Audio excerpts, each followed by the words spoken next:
Ini ada soalan ni. Salam Ustaz, Waalaikumsalam. Selain daripada kunut subuh, apa lagi pendapat dalam mazhab Syafi'i yang dilihat lemah? Pendapat mazhab lain lebih kuat. Pertama sekali saya nak sebut untuk kita semua, untuk saya dan kita semua. Dalam masalah fiqh ni,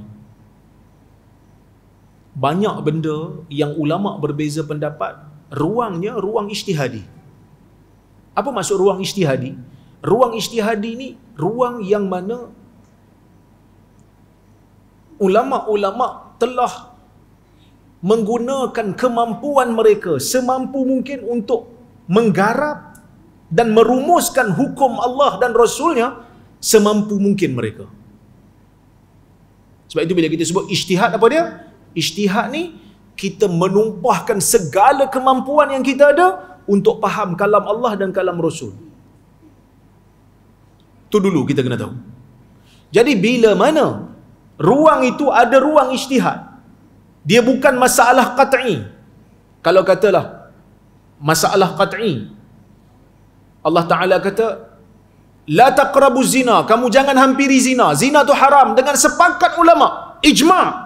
Tiba-tiba ada seorang kata sebenarnya zina tu makruh je, maka itu adalah pandangan yang kufur kerana telah menyanggahi ayat yang qat'i. Kalau tiba-tiba ada orang kata mencuri ni boleh, sunat muakkad, sedangkan mencuri itu haram dengan ijma', maka yang tu pandangan yang kufur, yang tu tidak ada penghormatan padanya. Kita kena kecam. Tapi kalau dalam masalah ijtihad ni ada banyak. Ada banyak faktor yang menyebabkan para ulama berbeza pendapat. Antaranya bila ada pemansuhan hukum. Mula-mula Nabi bagi tahu macam ni, lepas tu Nabi batalkan macam tu. Yang awal, masa Nabi sebut hukum yang awal, ada sahabat dengar. Masa Nabi batalkan, mungkin sahabat tu tak dengar. Sahabat tu dah pindah pergi tempat lain. Nabi hantar dia pergi Yaman umpamanya, Nabi hantar dia pergi Iraq umpamanya, untuk misi perang dan sebagainya. Mungkin dia tak sampai kat dia pembatalan tu. Maka berlakulah perbezaan pandangan.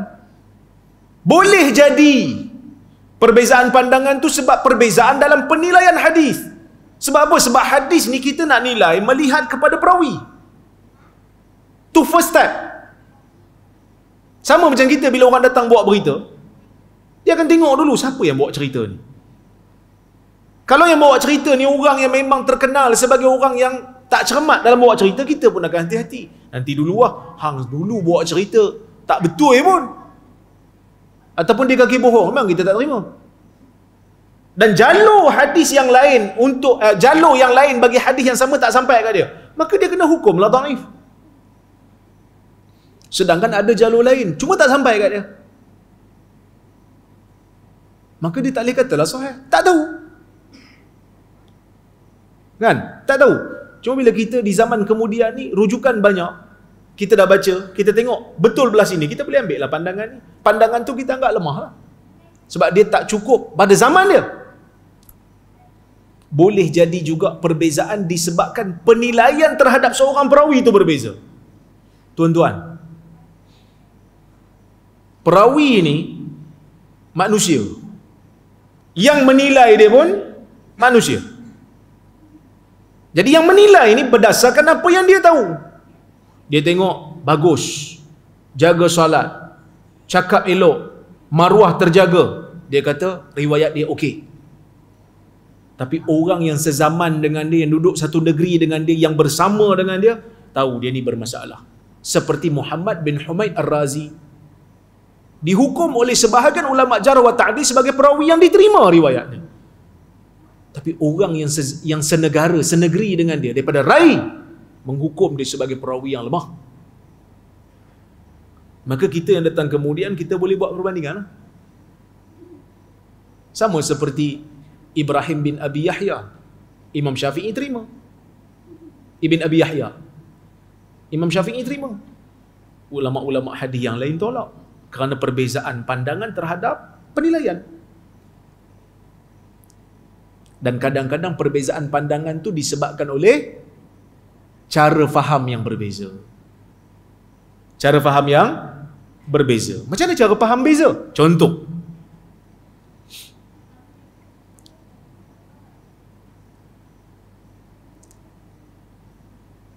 Nabi SAW tidak membenarkan lelaki yang berihram untuk pakai kasut. Tak boleh pakai kasut.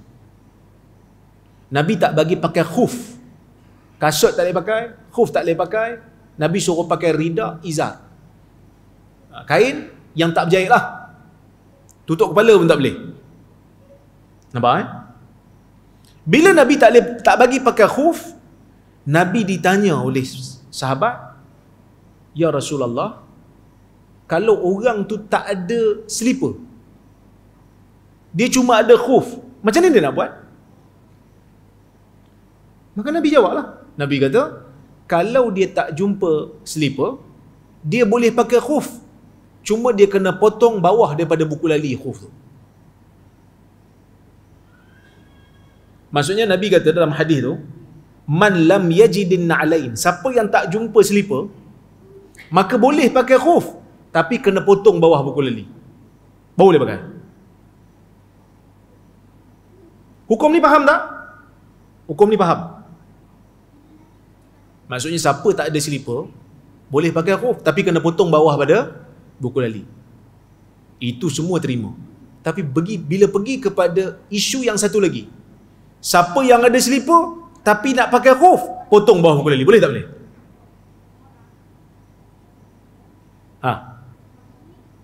Nabi kata tadi, siapa tak jumpa slipper, pakai khuf, potong bawah pada buku lali. Sekarang saya ada slipper, tapi saya kata malah pakai slipper, saya nak pakai khuf. Khuf ni stoking kulit, dia tutup buku lali. Tapi saya kata macam ni lah, saya ada slipper tapi saya malas nak pakai slipper saya ambil khuf saya potong bawah buku lali. Boleh tak boleh? Di sini timbul perbahasan. Mazhab Syafi'i kata tak boleh. Sebab Nabi kata siapa yang tak ada slipper je boleh pakai dengan potong tu. Yang ada tak payahlah, pakailah slipper. Kan? Sebahagian ulama Hanafi kata boleh. Bila Nabi kata siapa tak ada slipper, pakai khuf, potong bawah pada buku lali, menunjukkan bila khuf potong bawah buku lali, khuf yang panjang tu bila potong bawah pada buku lali jadi macam slipper dah. Ibn Taymiyah kata pandangan ni yang lebih kurang tepat. Pandangan ni yang tepat.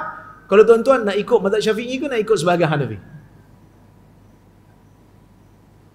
Ibn Taymiyah punya argument, dia kata Hanafi tu nampak macam kuat. Sebab apa? Sebab tak ada slipper tu bukan syarat. Yang syaratnya potong tu. Mazhab Syafi'i kata Nabi tak bagi. Bila tak ada baru Nabi bagi. Hanafi kata tak ada ke ada ke tu bukan syarat. Syaratnya potong bawah. Bila potong bawah buku lali dah jadi macam slipper lah.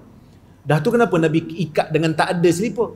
Kan memotong khuf itu merosakkan harta. Buat apa nak potong kalau slipper ada? Nampak tak macam mana perbahasan para ulama? Cara mereka faham. Jadi, kalau tanya saya, soalan macam ni, saya tak boleh jawab dengan jawapan yang umum. Sebab apa? Sebab dalam masalah ijtihad, masing-masing orang ada pilihan. Kalau dia cenderung kepada mazhab Syafi'i lah kuat bagi dia.